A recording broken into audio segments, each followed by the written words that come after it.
এই ফিরোজ মাহমুদ ভাইয়ের একজন নিকট আত্মীয় পৃথিবী থেকে বিদায় নিয়েছেন। আর মাঝখানে এই ব্রাকো ভাই অসুস্থ হয়েছেন, দীর্ঘ গ্যাপ ছিল। এইভাবে বেশ সময় নিয়ে এই ঘটনাটি উনি আমাদেরকে পাঠিয়েছেন। মূলত এই ঘটনা লিখতে লিখতে এই ফিরোজ মাহমুদ ভাইয়ের বাবা ইন্তেকাল করেছেন। ইন্না লিল্লাহি ওয়া ইন্না ইলাইহি রাজিউন। উনি ওনার বাবার জন্য দোয়া চেয়েছেন, আমরা তার জন্য দোয়া করি। আল্লাহ তাআলা তাকে ক্ষমা করুন, জান্নাতুল ফেরদৌসের মেহমান হিসেবে কবুল করুন। প্রিয় লিসেনার, চলুন এইবার আমরা চলে যাব ঘটনাতে।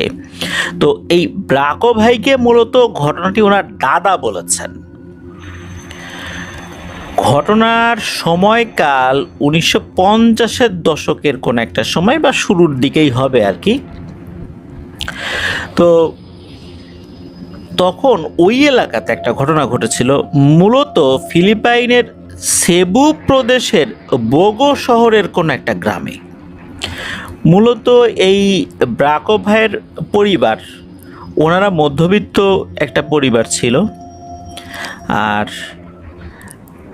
মূলত বলা চলে যে ওই জায়গাতে একটা পরিবার ছিল, ওই সময়ের কথা বলছি, মানে 1950-এর দশকের শুরুর দিকে। তার নাম ইয়াংসু, তার স্ত্রী মেলি এবং ইয়াংসুর বৃদ্ধ মা মেলেকো, তাদের একটা ছেলে নাম ফুয়াং এবং এক মেয়ে ওলেলি তার নাম। ওই এলাকার নাম যেরকম আর কি, এই যে ইয়াংসু, মেলি, মেলেকো, ফুয়াং, ওলেলি, এটা ওখানকার নামের ধরন আর কি। এই ইয়াংসু উনি ছিলেন জেলে। একটি ছোট্ট নৌকা নিয়ে সারা রাত নদীতে মাছ ধরে বিক্রি করে বাজার করতেন। এইভাবেই সংসার চলছিল আর কি। তো এক রাতে উনি মাছ ধরতে গিয়েছেন, জাল ফেলে আবার বাড়িতে চলে আসতেন। আবার অনেকক্ষণ পরে গিয়ে ওই জালগুলো তুলতেন, যেমনটা আমাদের এলাকায় বা আমাদের বাংলাদেশের বিভিন্ন অঞ্চলে দেখা যায় আর কি। তো উনি জাল ফেলে বাড়িতে এসে রাতের খাবার খাচ্ছেন। হঠাৎ করে একজন লোক আসে, খুব ভালোভাবে বলে যে তোমার জালে একটা বোতল আছে, বোতলটা খুলে দাও, তুমি অনেক ধনী হয়ে যাবে, তোমার আর মাছ ধরতে হবে না তো কষ্ট করে। তো ইয়াংসু উনি দেখেন যে এই লোকটাকে উনি চিনতে পারেন না, এই এলাকার কেউ বলেও তার মনে হচ্ছে না। আর জালে বোতল বেঁধে গেছে, এটা এই লোক জানলো কিভাবে? এটা তো জানার কথা না। জাল তুললে না হয় বলা যাবে, তো এই লোককে ওইখানে গিয়ে জাল তুলছে। এই কৌতূহল থেকেই তাকে প্রশ্ন করেন যে আপনি কিভাবে জানেন যে আমার জালে এরকম একটা বোতল বেঁধে গেছে? আপনাকে তো কখনো আশেপাশে দেখি নাই। তো লোকটা নাকি খুব সুন্দরভাবেই বলে ওঠে যে তুমি আমায় চিনবে না, কিন্তু আমার কথা শোনো, আমার কথা শুনলে তুমি অনেক ধনী হয়ে যাবে।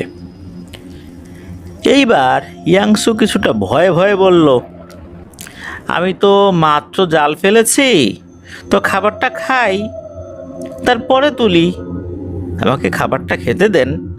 এই সব কথাই কিন্তু সেখানকার স্থানীয় ভাষায় হচ্ছিল, আমরা বাংলা ভাষায় বোঝার জন্য বলছি আর কি। তো যখন ওই খাবার দাবার খেয়ে জাল তোলার কথা বলছে ইয়াংসু, তখন ওই লোকটা কিছুটা রাগান্বিত হয়ে যায়। বলে, তোমাকে ধনী হওয়ার কথা বললাম, গায়ে লাগলো না, আমি যেটা বলছি সেটা আগে করো। এ কথা বলতে বলতে নাকি ওইখানে আরও কিছু লোক এসে হাজির হয়। এবার তারা হুমকির সুরে বলছে, এই বেটা ওঠ, ভালো চাস তো এক্ষুনি ওঠ, উঠে ভালোই ভালো বোতলটা খুলে দে, চল। তো ইয়াংসু উনি এরকম ধমক টমক খেয়ে, উনি আসলে ইয়াংসু তো উনি একদম নিরীহ মানুষ, হঠাৎ করে তাকে এরকম ধমক দিচ্ছে। উনি ভয়ে খাবার দাবার বন্ধ করে বলে যে ঠিক আছে চলেন তো, আপনাদের কি বোতল বুঝতে পারতেছি না, আপনাদের বোতল আপনাকে দিয়ে দিচ্ছি, চলেন। চলে যায়। ওই লোকটার সাথে। কিছু লোক বাইরে দাঁড়ায় থাকে, বাইরে দাঁড়ায় বলতে ওই যেই নৌকাটা নিয়ে যখন যাচ্ছিল ইয়াংসু, একজন লোক সাথে যায়, ওই যারা এসেছিল, আর অন্য লোকরা ডাঙার উপর দাঁড়িয়ে আছে। তো যখনই ওই জালের কাছে আসলো, ওই লোকটা দেখাচ্ছে ওই যে ওইখানে জালটা তো বেশ লম্বা ছিল, সে দেখাচ্ছে ওই যে ওইখানে চলো, এরকম করে দেখাই দিচ্ছে। তো যখন ওখানে যাওয়া হয়, তো ইয়াংসু ওই জালটা তোলে, দেখা গেল আসলে একটা বোতলের মতো কিছু একটা দেখা যাচ্ছে, তবে এটা গতানুগতিক কোনো কাচের বোতল বা এরকম কিছু না, মনে হচ্ছে একটা ধাতব পদার্থ দিয়ে তৈরি কোনো একটা বোতলের মতো। তো ওই বোতলটা ওই ইয়াংসু জাল উঁচা করে বলতেছে যে এই নেন খোলেন। ওই লোকটা বলছে আরে বেটা তুই খোল। তখন ইয়াংসু হাত দিয়ে জাল থেকে বোতলটা ছাড়ায়, তখন বলে যে এই নেন আপনাদের বোতল নেন তো, কিসের কি বোতল টোতল। তখন বলে যে না আমি ধরবো না, বোতলের মুখ খোল। তখন ইয়াংসু বলে যে এই কোথাকার কি বোতল টোতল, আমি বাবা এইসব খুলতে পারবো না, আপনাদের বোতল আপনারা নিয়ে যান তো, আমার এই ঝামেলার থেকে বের করে না, আমার কোনো টাকা পয়সা দিতে হবে না, আমার বড় লোক বানানোর দরকার নেই, জান। তখন হঠাৎ করে দেখতে পায় যে ওই যে ডাঙায় যে লোকগুলো দাঁড়িয়েছিল, এরাও মনে হচ্ছে এই পানির কাছে চলে এসেছে এবং পানির উপর দাঁড়িয়ে আছে বলে মনে হচ্ছে। যখনই পানির উপর দাঁড়িয়ে আছে বলে মনে হচ্ছে এরকমটা দেখেছেন ইয়াংসু, তখন তো উনি ভয় পাইছেন। আর দেখা গেল যে এই লোকগুলো মনে হচ্ছে হাতে বেশ কলস জাতীয় কিছু একটা রয়েছে, আর ওর ভিতর থেকে উজ্জ্বল আলোর মতো কিছু একটা বের হচ্ছে, চকচক করছে, এরকম আলো ছিটকে বের হচ্ছে। বোঝা গেল যে ওগুলোর মধ্যে মোহর রয়েছে। তখন ওই যে লোকটা নৌকায় ছিল সে বলছে যে ইয়াংসু বোতলটা খোল। তখন ইয়াংসু বলছে যে আপনাদের বোতল আপনাদের খুলতে সমস্যাটা কি, আপনারা খোলেন। তখন ওই লোকটা বলছে তোকে যেটা বললাম সেটা কর, এই বোতল আমরা খুলতে পারি না, তোকে বলছি তুই খোল। কি আর করা, একে তো ইয়াংসু ভয় পাচ্ছে, পানির উপর লোক দাঁড়িয়ে আছে বলে মনে হচ্ছে। তবে এখানে একটা কথা বলে রাখা ভালো, ওখানে যে খুব বেশি গভীর পানি ছিল এরকম না, হাঁটু পানি। তো ইয়াংসু একবার মনে হচ্ছে যে লোকগুলো পানির উপর দাঁড়িয়ে আছে, আবার মনে হচ্ছে না হাঁটু পানিতেই দাঁড়িয়ে আছে। তো সে নিশ্চিতভাবে কিছু আসলে বুঝতে পারছে না ওই সময়, যেহেতু ওই সময় রাত ছিল। ইয়াংসু অগত্যা ওই বোতলটা খোলার জন্য বোতলটা হাতে নিয়ে ওখানে ছিপিটা খুলবে, তখন মনে হলো ওইখানে মানে ইয়াংসুর নৌকায় হারিকেন জাতীয় একটা জিনিস ছিল, ওটার আলোতে মনে হলো যে প্রাচীন কোনো একটা ভাষার সিলমোহর ওই বোতলের মুখের উপর রয়েছে। তো এটা খুলতে যাবে এমন সময় মনে হচ্ছে দূর থেকে 3-4 পণ্ডিত গোছের সন্ন্যাসী গোছের লোক দূর থেকে বলতেছে এই ইয়াংসু এটা খুলিস না, পানিতে ফেলে দে, ঘোর অমঙ্গল নেমে আসবে তোর উপরে। যখনই এরকম আওয়াজ পেয়েছে ইয়াংসু এদিকে তাকিয়েছে, ইয়াংসু দেখলো এই যে 4-5 লোক পানির উপর দাঁড়িয়ে আছে বলে মনে হচ্ছিল, এটা সা করে ওইখানে চলে গেল। যাওয়ার সাথে সাথে মনে হচ্ছে ওদেরকে মুহূর্তের মধ্যে ছিন্ন ভিন্ন করে ফেললো, এবং ছিন্ন ভিন্ন করে দেহের টুকরোগুলো মনে হলো পানিতে নিক্ষেপ করলো। এইটা দেখে ইয়াংসু তো পেয়েছে মারাত্মক ভয়। তখন বুঝতে পারছে যে সে কি বিপদে পড়ছে। আর নৌকায় বসে থাকা ওই লোকটা আবার বলছে ইয়াংসু শেষবারের মতো বলছি বোতল খোল। ইয়াংসু আর কথা না বাড়িয়ে দ্রুত বোতলটা খুলে ফেলে। যখন বোতলটা খুলে ফেলে ইয়াংসু তখন দেখে যে এই বোতলের ভেতর থেকে ধোঁয়ার মতো কিছু একটা বের হয়ে এসেছে, আর এমন বীভৎস পৈশাচিক হাসি দিচ্ছে, এই হাসির শব্দে নদীর পার মনে হচ্ছে কেঁপে উঠছে। আর হাসিটা এতটা বিকট ছিল যে ইয়াংসুর এক কানের পর্দা ফেটে ভেতর থেকে রক্ত বেরিয়ে এসেছিল। এতটা ভয়ঙ্কর শব্দের হাসি। পাহাড়ের মতো এক অবয়ব বেরিয়ে আসে, পুরো দেহ ভর্তি মনে হচ্ছে চোখ আর লোম। সবগুলো চোখ পিটপিট করছে। একটা চোখের পলক ফেলে, আর একটা চোখ খোলা থাকে, আবার আর একটা চোখ পলক ফেলে। মনে হচ্ছে সবগুলো চোখ আলাদা আলাদা, সবগুলো একসাথে পলক ফেলে, বিষয়টা এরকম না। ওই অবয়বটার মাথাটা সিংহের মতো, কিন্তু মাথায় দুটো শিং রয়েছে, আর পা দেখে মনে হচ্ছে ঘোড়ার পায়ের মতো। ইয়াংসু ওইটা দেখে ওই নৌকার উপরই সেন্সলেস হয়ে যায়। ইয়াংসুর যখন হুঁশ ফেরে তখন সে নদীর পাড়ে তার নৌকায় পড়েছিল। সে যখন উঠে হাঁটতে চেষ্টা করে, উঠে হাঁটতে পারছিল না। মূলত সে ওই নৌকায় পড়েছিল, এমনটা না যে তাকে কেউ উদ্ধার করে বাড়িতে দিয়ে গেছে সেরকম। সে নৌকায় উপরে এরকম ওভাবে পড়ে আছে, তো হাঁটতে পারছিল না। মনে হচ্ছে তার শরীরে শক্তি নাই, একদমই শক্তি নাই, সে দুর্বল হয়ে পড়েছে। তো নৌকায় ওইভাবে পড়ে আছে। ওই দিনের বেলাতে আরও কিছু লোকজন আসছে, তখন তারা ইয়াংসুকে ওইখান থেকে উদ্ধার করে বাড়িতে দিয়ে আসে। দুইজন লোকের উপর ভর করে ইয়াংসু বাড়িতে আসে। মনে হচ্ছে ইয়াংসুর হাঁটার শক্তিটাও নাই, আর তার শরীরটা একদম ফ্যাকাশে হয়ে গেছে। মনে হচ্ছে যে তার শরীরে কোনো রক্তও নাই। পরিবারের সদস্যরা যখন জিজ্ঞেস করে কি হয়েছে, তখন সে ভাঙা ভাঙা কণ্ঠে ওই যে রাতের বেলা কি হয়েছে না হয়েছে সব কথা খুলে বলে, এবং তার জ্ঞান হারানোর আগ পর্যন্ত যা যা হয়েছে তখন তার যতটুকু মনে ছিল এগুলো সবাইকে খুলে বলে। পরিবারের সদস্যরা বুঝলো যে বিষয়টা ভালো না। তাড়াতাড়ি করে একজন বৌদ্ধ গুরুকে সেখানে নিয়ে আসা হয়। ওই এরিয়াটা মূলত বৌদ্ধ ধর্মাবলম্বীদের বেশ বড় একটা এরিয়া ছিল। তো আমরা বোঝার সুবিধার্থে কবিরাজ বলে সম্বোধন করি, যেহেতু আমরা এই শব্দটার সাথে বেশি পরিচিত। তো কবিরাজ প্রাথমিক চিকিৎসা দিয়ে বলে দেয় যে ইয়াংসুকে বাঁচানো অসম্ভব, কারণ তার শরীরে কোনো রক্তই নাই। এ লোক বেঁচে আছে কিভাবে? তার শরীর তো একদম রক্ত শূন্য। এ কথা শোনার সাথে সাথে পুরো বাড়ি জুড়ে কান্না আর শোকের ছায়া নেমে আসে।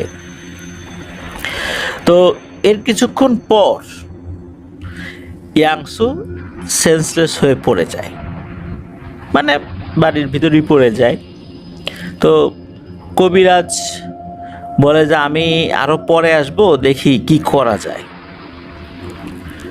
মূলত ওই দিন যে সেন্সলেস হলো ইয়াংসু, ঘন্টা 7-8-এর মধ্যে তার আর জ্ঞান ফেরে নাই।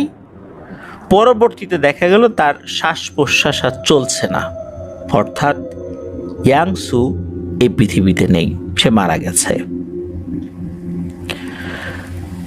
ইয়াংসু মারা যাবার 6 দিন পর কবিরাজ এসে এক ভয়ঙ্কর তথ্য দেয়। যে তথ্য দেয় তা শুনলে যে কোনো মানুষ চমকে উঠবে। প্রিয় লিসেনার্স, আপনারাও চমকে উঠতে পারেন। চলুন, কি সেই ব্যাপারটা? ওই বোতলের রহস্যটা কি ছিল? কেন ইয়াংসু এভাবে মারা গেল? ও তো কোনো অপরাধ করে নাই।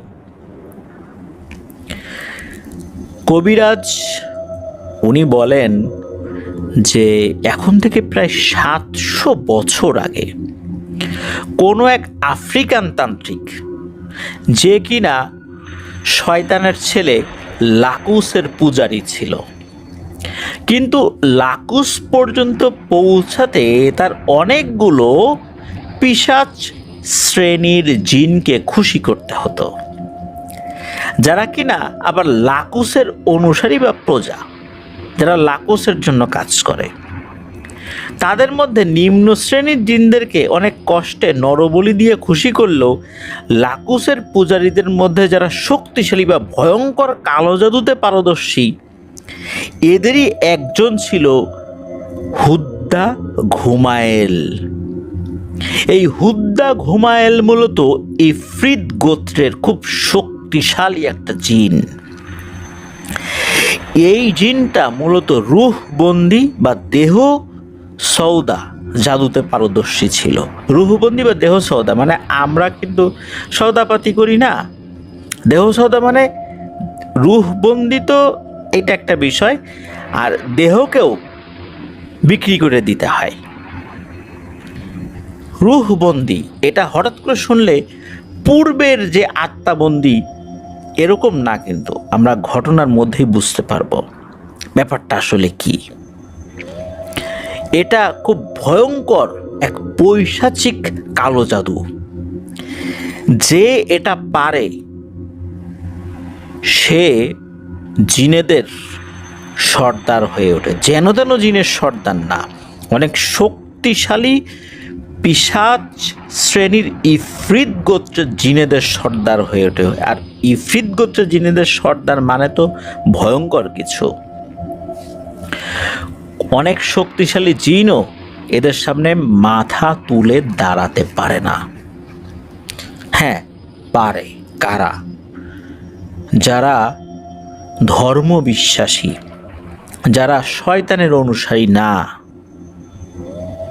যারা সৃষ্টিকর্তার উপাসনা করে, এরা শুধু এদের সাথে লড়তে পারে। এছাড়া কোনোভাবেই এটা অসম্ভব তাদের সাথে যুদ্ধ করে জেতা, কোনোভাবেই জেতা সম্ভব না। প্রিয় লিসেনার্স, এই রুহবন্দি দেহ সদা এই শব্দটা একটু মনে রাখবেন। এটা এক ভয়ঙ্কর কালো জাদু। এই জাদু করতে গিয়ে চুল পরিমাণ ভুল যদি হয়, নিজে সহ পুরো এলাকা শ্মশানে পরিণত হবে, মানে একদম মৃত্যুপুরীতে পরিণত হবে। ওই যে আফ্রিকান তান্ত্রিকের কথা বললাম, এই আফ্রিকান তান্ত্রিক এই হুদ্দা ঘুমায়েলকে সে বশীভূত করার জন্য একটা কাজ করছিল। এই কাজের একটা অংশ রয়েছে, এই অংশটায় প্রত্যেকটা নিঃশ্বাস গণনা করতে হয়। প্রত্যেকটা নিঃশ্বাসে একটা করে মন্ত্র আওড়াতে হয়। ওই একই মন্ত্র বা ভিন্ন ভিন্ন মন্ত্র, এটা নিঃশ্বাস গুনে গুনে হতে পারে যে 1000টা নিঃশ্বাসে 1000 বার সেটা পড়তে হবে। তো ওই তান্ত্রিক নাকি এই নিঃশ্বাস গণনা করতে ভুল করেছিল, সাথে সাথে ওই তান্ত্রিকের ভয়ঙ্কর মৃত্যু হয়। এই যে জাদুটা, এই জাদুটা বিশেষ করে এই যে নিঃশ্বাস গণনা তো একটা পর্যায়, শেষ পর্যায়ে বা কোনো একটা পর্যায়ে, তার আগে তো আরও কিছু জাদু করেছিল। এই জাদুগুলো করার জন্যও কিন্তু সে 1 যুগ ধরে সাধনা করছিল। 1 যুগ ধরে সাধনা করতে করতে বিভিন্ন ইফরিত শ্রেণীর জিনদেরকে বিভিন্ন বলি দিতে হতো, তাদের চাহিদা অনুযায়ী অনেক জিনিস দিতে হতো। আর ভোগ দেওয়ার পর বা তাদের চাহিদা অনুযায়ী জিনিস দেওয়ার পর ওই ইফরিত শ্রেণীর জিনেরা জিজ্ঞেস করতো যে তোমার কোনো ইচ্ছা আছে কিনা। তাই এক এক তান্ত্রিক এক এক ধরনের ইচ্ছা প্রকাশ করত। কিন্তু ওই তান্ত্রিকের ইচ্ছা ছিল লাকুসের দেখা পাওয়া। লাকুসের দেখা পাওয়া কিন্তু এত সহজ না। হুদ্দা ঘুমায়েলকে দিয়েই লাকুসের সন্ধান পেতে হবে তাকে, বা তার সাথে দেখা করতে হবে। এই জন্য যখনই ওই ইফরিত শ্রেণীর জিনেরা আসতো, ইচ্ছা পোষণ করতো যে তার কোনো ইচ্ছা পূরণ করে দেওয়ার, তখন বলতো যে আমি লাকুসের দেখা পেতে চাই। তখন তারা বলতো যে লাকুসের দেখা পেতে চাও, ঠিক আছে, তাহলে হুদ্দা ঘুমায়েলকে বশীভূত করতে হবে, তাকে ডাকতে হবে, তাকে খুশি করতে হবে। আমরা হুদ্দা ঘুমাইলকে বলবো, কিন্তু তাকে এত সহজে করা যাবে না, মানে বশীভূত করা যাবে, ডাকা যাবে না। এর বিভিন্ন প্রক্রিয়া আছে। তো বিভিন্ন ধরনের ইফরিত শ্রেণীর জিনেরা এসে সেই প্রক্রিয়াগুলো বলে দিত। যেহেতু ওই তান্ত্রিকের ইচ্ছা ওইটাই ছিল, ওই ইফরিত শ্রেণীর জিনদের কাছ থেকে কোনো কিছু নেওয়ার উদ্দেশ্য ছিল না। সে চিন্তা করছে যে লাকুসের সন্ধান পেয়ে যাই, লাকুসের মতো শক্তিশালী জিন যদি আমার উপর খুশি হয়ে যায়, তাহলে এই সমস্ত ইফরিত জিন তো আমার কাছে নস্যি, তাদের কাছ থেকে কোনো উপকার নেয়া বা তাদের কাছ থেকে আমি কোনো আমার ইচ্ছা পূরণ করব, এটার তো প্রয়োজন নেই। এর থেকেও আরও ভয়ঙ্কর ভয়ঙ্কর ইচ্ছা আমি পূরণ করে ফেলতে পারবো লাকুসের মাধ্যমে। তো এই জাদুর আর একটা ব্যাপার রয়েছে, সেটা হচ্ছে যে তার সমস্ত ইচ্ছেগুলো কোনো একটা 100 বছর বয়স হয়েছে এমন একটা গাছে নাকি লিখতে হবে। পরে সেই গাছের নিচে বসে 70,000 বার নিঃশ্বাস ছাড়ার সময় একটা নাম নিতে হতো। তো 70,000 বার, চিন্তা করুন প্রিয় লিসেনার্স, একবারও ভুল হওয়া যাবে না। ভুল হয়েছে তো মৃত্যু নিশ্চিত। মূলত এই কাজটা করার পর সেই জায়গা থেকে সোজা নিজের ঘরে এসে শুয়ে শুয়ে একটা মন্ত্র জপতে হতো। তখন নাকি শক্তিশালী ভয়ঙ্কর ইফরিত শ্রেণীর একটা জিন এসে তার শরীরে ঢুকত এবং তার রূহকে বন্দি করে দিত। সে সহ 70,000 জিন তার শরীরকে নিজের আয়ত্তে নিয়ে নিত। তো এরকম করেই চলছিল, বা এটা একটা প্রক্রিয়া। যতদিন ওই ব্যক্তির হায়াত থাকবে ততদিন অবধি এই জিনগুলো তার ইচ্ছেগুলোর আঞ্জাম দিতে থাকবে বা ইচ্ছেগুলো পূরণ করতে থাকবে, ওই 70,000 জিন। যখন ওই ব্যক্তির মৃত্যু হবে তখন ওই যে তার যে শরীরটা, দেহটা, এই দেহটা 70,000 জিন সাথে করে নিয়ে যাবে। এটা হলো দেহ সওদা। আর এই যে রূহ বন্দি যেটা, এই ব্যাপারটা আসলে কি? রূহ কি অন্য কোথাও নিয়ে গিয়ে বন্দি করবে? না, বিষয়টা আসলে এইরকম না। মূলত তার বডিটা হয়ে যায় 70,000 জিনেদের একটি বাসস্থান। তার দেহ থেকে যত ধরনের মন্ত্র সে বের করবে, মুখ দিয়ে বের করবে, সবগুলো বাস্তবায়িত হয়ে যাবে। অসাধ্য শক্তি হাসিল করা যাবে ওই দেহের মধ্যে। ওই দেহের মধ্যে তো 70,000 জিনও বসবাস করছে। আর রূহ বন্দি মানে তাহলে কি? আসলে রূহ শরীরের ভেতরেই থাকে, কিন্তু তার চিন্তা, তার এই রূহকে এমনভাবে নাকি শয়তানি শক্তি দিয়ে বন্দি করে ফেলা হয় যে এই রূহ দিয়ে কখনোই ভালো কোনো চিন্তা করা যাবে না, কখনোই ভালো কোনো কাজ করতে বলা যাবে না। এই চিন্তাই নাকি মাথায় আসে না যে আমি কোনো ভালো কাজ করব। মূলত এটাই হচ্ছে আত্মাবন্দি, মানে এই জাদুর একটা বিষয়। মানে আরেকজনের আত্মাকে নিয়ে আরেক জায়গায় রেখে দেয়া, এই আত্মাবন্দি না। মূলত রূহটাকে এমনভাবে শয়তানি জাদু দিয়ে বন্দি করে ফেলে যে ওই রূহ কখনোই ভালো কাজ করার চিন্তা করতে পারে না, ভালো কিছু চাইতেও পারে না। এটাই হচ্ছে বিষয়। তার শরীরকে যেমন গ্রাস করে ফেলেছে 70,000 জিন, ঠিক তেমনি তার মন, মগজ, তার রূহকেও জাদু দিয়ে গ্রাস করে ফেলেছে। সে কখনো কোনো স্রষ্টার ইবাদত করতে পারবে না, আল্লাহর ইবাদতও করতে পারবে না, বা অন্য কোনো ধর্মাবলম্বী যারা আছে তারাও তাদের স্রষ্টার ইবাদত করতে পারবে না। এভাবেই শয়তানি এক অদৃশ্য শেকল দিয়ে রূহকে বেঁধে রাখা হয় ওই দেহের ভেতরেই। তার দুনিয়া আখিরাত সব শেষ। আর 70,000 জিন যে তার শরীরে আছে, এর জন্য কিন্তু বছরের একটা নির্দিষ্ট দিন একটা নবজাতকের মাথা এবং রক্ত দিয়ে একটা বিশেষ রিচুয়াল করতে হয়। কারণ ওই 70,000 জিন শরীরের ভিতর থাকার কারণে শরীরের ভিতরে এক অসহনীয় যন্ত্রণা মাঝে মাঝে দেখা দেয়। মূলত এই রিচুয়ালটা করলে নাকি ওই যন্ত্রণাটা অনেকটা কমে যায়। এই যে কবিরাজ যার কথা বললাম, আফ্রিকান কবিরাজ, সে ওই মন্ত্র পড়তে পড়তে নাকি ভুল করে ফেলছিল, নিঃশ্বাস গুনতে ভুল করে ফেলছিল, আর তখন সেও মারা যায়। আর ওই গ্রামে শুরু হয়ে যায় মৃত্যুর খেলা। একে একে শতাধিক মানুষের করুণ মৃত্যু হয়। এমন মৃত্যু তাণ্ডব দেখে দূর দূরান্ত থেকে কবিরাজ আসে মৃত্যু খেলা বন্ধ করতে, কিন্তু যেই এই কাজ করতে এসেছে তারই মৃত্যু হয়েছে। এমনকি কারো লাশের অস্তিত্ব পাওয়াও কষ্টদায়ক ছিল। যেই লাশগুলো পাওয়া গেছিল সেগুলো ছিল বিভৎস, মানে খুবই নৃশংসভাবে এদেরকে হত্যা করা হয়েছে। তো এমনই কিছু তথ্য যখন জিনেদের মাধ্যমে মিশরীয় কিছু ভয়ঙ্কর কালো জাদুর গুরুরা শুনল, তখন ওই গুরুদের ওস্তাদের কাছে এই বিষয়গুলো জানানো হয়। তারা এই মিশর থেকে এদিকে চলে আসে।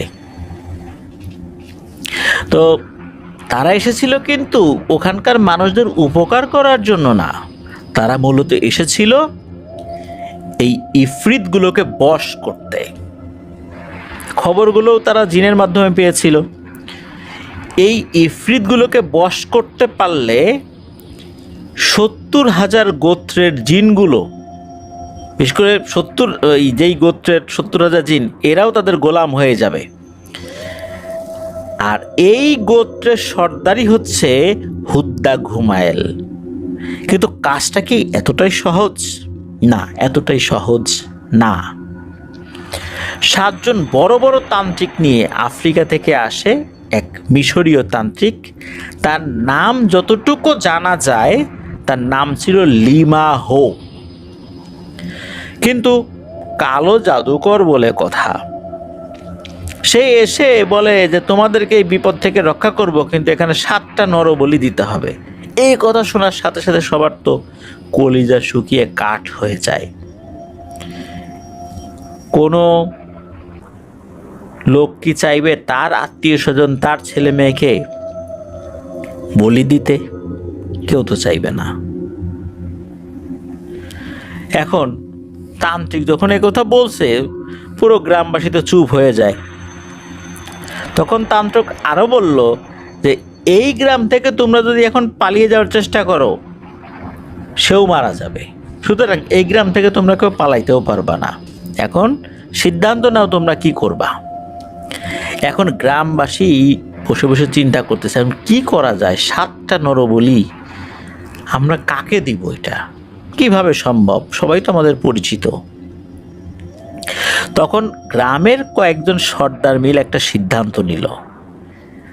তারা সিদ্ধান্ত নিল যে এই গ্রামে আসলে এমন কিছু ব্যক্তি রয়েছে যারা অতি বৃদ্ধ, যাদের সন্তানাদি নাই, নিঃসঙ্গ অবস্থায় জীবনযাপন করছে। এরকম নিঃসঙ্গ মানুষ কয়জন আছে? দেখা গেল এরকম আছে মোটামুটি 20-25 জন আছে যাদের কোনো সন্তানাদি নেই। কোনো একটা পরিবারে একজন বৃদ্ধ পুরুষ মানুষ আছে, আর একটা পরিবারে একজন বৃদ্ধ নারী আছে, তার সন্তানাদি নাই, হয়তো বা দূরে থাকে বা তাদের খোঁজ খবর নেয় না, এরকম থাকে না, অনেক জায়গায় থাকে, একাকী জীবনযাপন করে। তো এইরকম 7 জনকে তারা তালিকাবদ্ধ করে যে এই 7টাকে ধরে নিয়ে আসবো। কারণ এরা তো আসলে নিঃসঙ্গই থাকে, এরা যে কোনো সময় এমনিতেও বয়সের কারণে মারা যেতে পারে, এর থেকে এদেরকে বলি দিয়ে যদি আমরা বাঁচতে পারি তো এটাই ভালো। এইরকম চিন্তা করেছে। আর তাদের তো আত্মীয় স্বজনও নাই। চিন্তা করছে যে এদেরকে মেরে আমরা অন্তত বাঁচি। এরা তো প্রতিদিন জীবনযাপন করছে অনেক কষ্টের সাথে। আর কোন বয়সের লোক হইতে হবে, শিশু না বৃদ্ধ, এরকম তো আর তান্ত্রিকরা কিছু বলে নেই। এই জন্য মূলত কয়েকজন মাতব্বর মিলে এই সিদ্ধান্ত নেয় নাকি। তখন এরকম 7 জনকে ধরে নিয়ে আসা হয়, তাদের অনিচ্ছাতেই ধরে নিয়ে আসা। তারা যতই কষ্টে থাকুক, তারা কি স্বেচ্ছায় বলি হতে চাইবে? তাদেরকে বলি দেয়া হয়। তাদের দেহগুলোর উপর এক ধরনের তেল জাতীয় কিছু লাগিয়ে 3 দিন ব্যাপী নাকি রিচুয়াল শুরু করে সেই তান্ত্রিকরা। কথা হলো সেই জিনের সর্দারকে হাজির করা হবে, কিন্তু সে আসবে, আসার পর নাকি বডিগুলো নিয়ে চলে যাবে। এটাই একটা প্রসেস।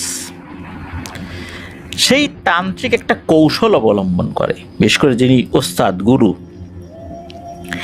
এই লাশগুলোর রক্ত এবং নবজাতক শূকরের রক্তে একটা রিচুয়াল করে, এরপর একটা গণ্ডি বানায় পুরো বাড়ি জুড়ে, মানে যেখানে করা হচ্ছে পুরো বাড়ি জুড়ে একটা মায়াজাল সৃষ্টি করে, যাতে করে ওই জিনগুলো নাকি গণ্ডি দেখতে না পায়, এখানে ঢুকবে আর বেরোতে পারবে না। তেমনটাই হলো। যখনই হুদ্দা ঘুমায়েলকে উৎসর্গ করা দেহ নিতে আসে জিনেরা, তখনই এরা এই বন্ধনে আটকে যায়। সাথে সাথে 4 জন তান্ত্রিক বাড়ির চারপাশে বলি দেয়া 4টি মাথা পুঁতে দেয়। আগে থেকে গর্ত খুঁড়ে রাখা হয়েছিল, এখন 4টা মাথা তো পুঁতে দিয়েছে, বলি তো দেওয়া হয়েছে 7টা।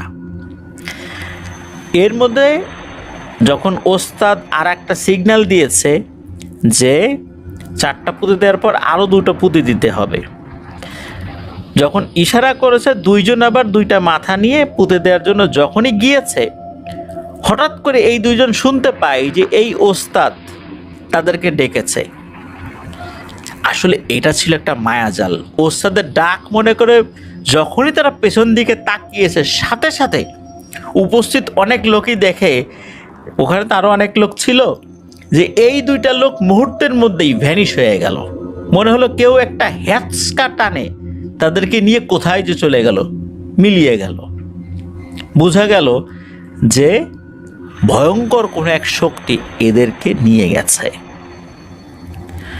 কবিরাজ বুঝতে পারলেন যে এরা মূলত ফাঁদে পড়ে গেছে। ওই সময় তো কথা বলা যাবে না, এটা কিন্তু ওই তান্ত্রিকরাও জানতো, কিন্তু মনের ভুলে পেছন দিকে তাকিয়ে ফেলেছে, যার কারণে এই সমস্যাটা হয়ে গেছে এই 2 জনের সাথে। আরও তো কয়েকজন ছিল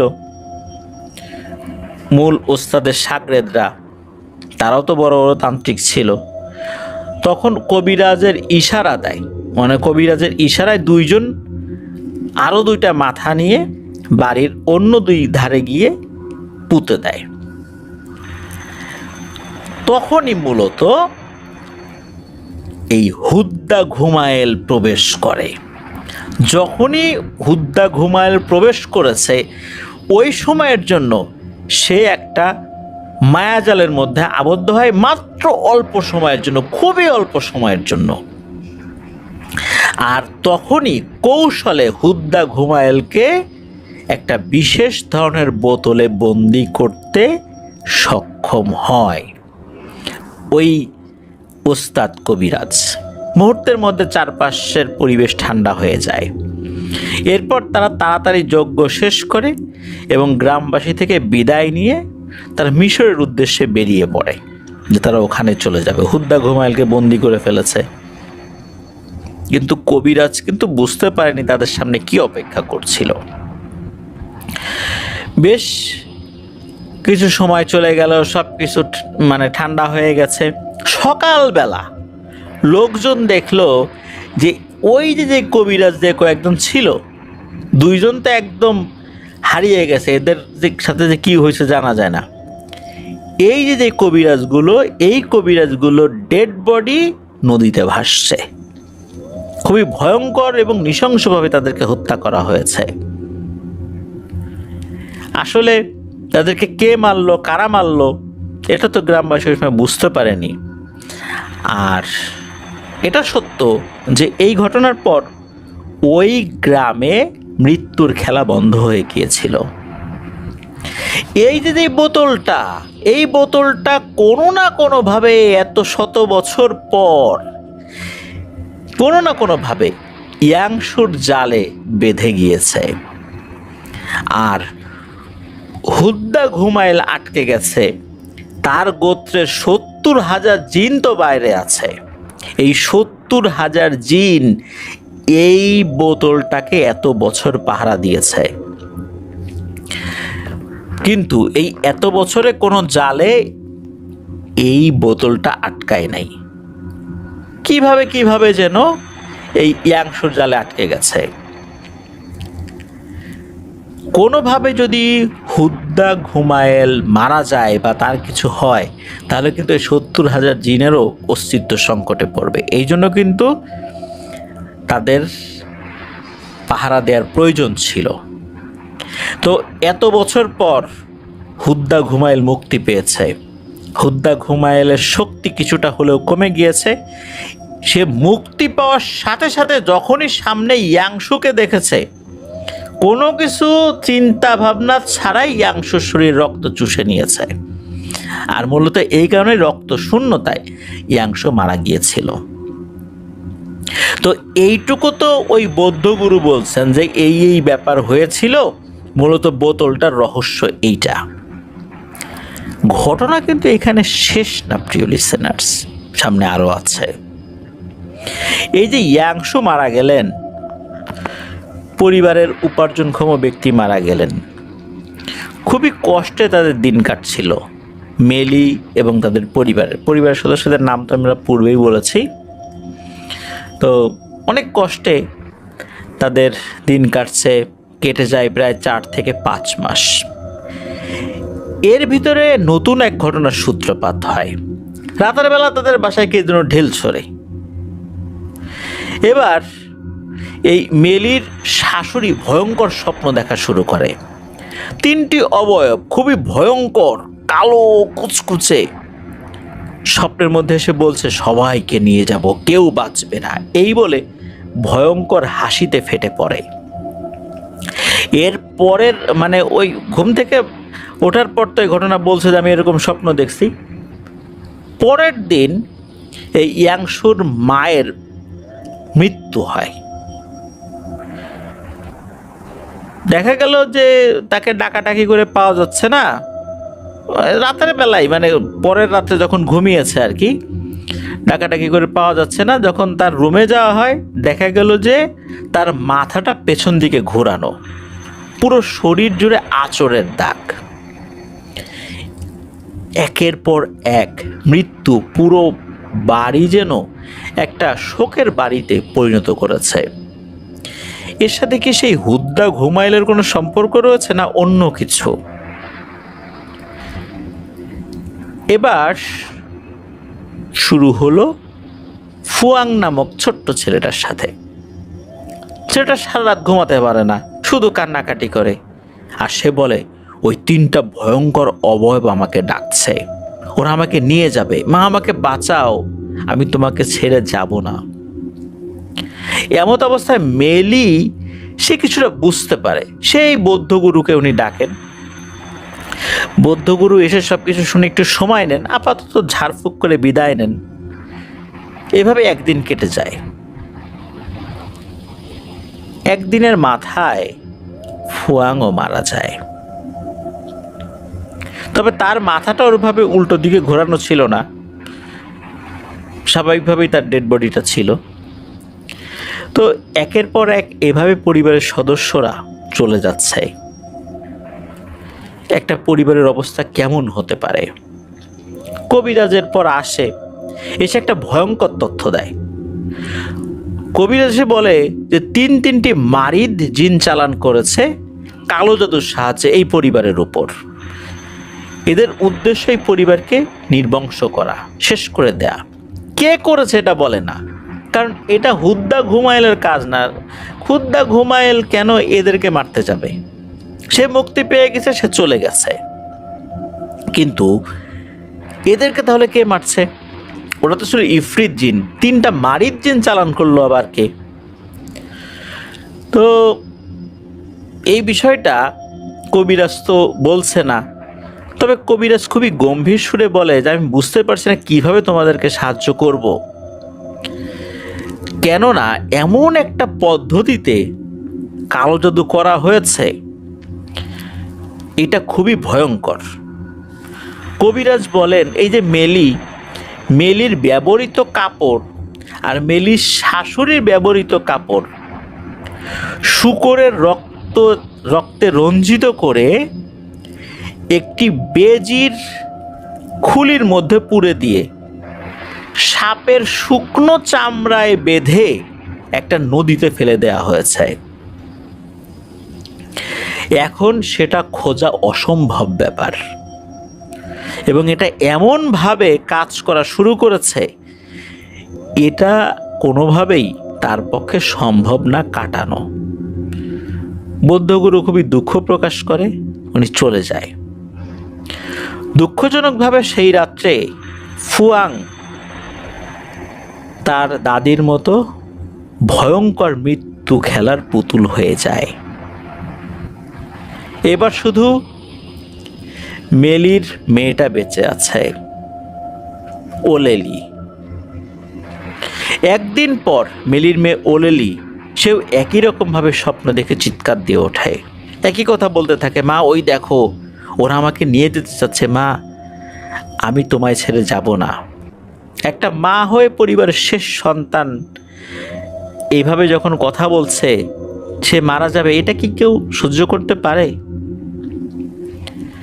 কিছুক্ষণ পর হঠাৎ করেই ওলেলি বলে ওঠে তার খুব পেট ব্যথা করছে।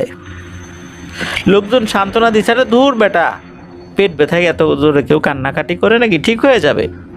কিন্তু কতটা কষ্ট পেলে পেট ব্যথায় একটা মানুষ চিৎকার করে কান্নাকাটি করে, এটা তো আসলে অন্য লোক বুঝতে পারবে না।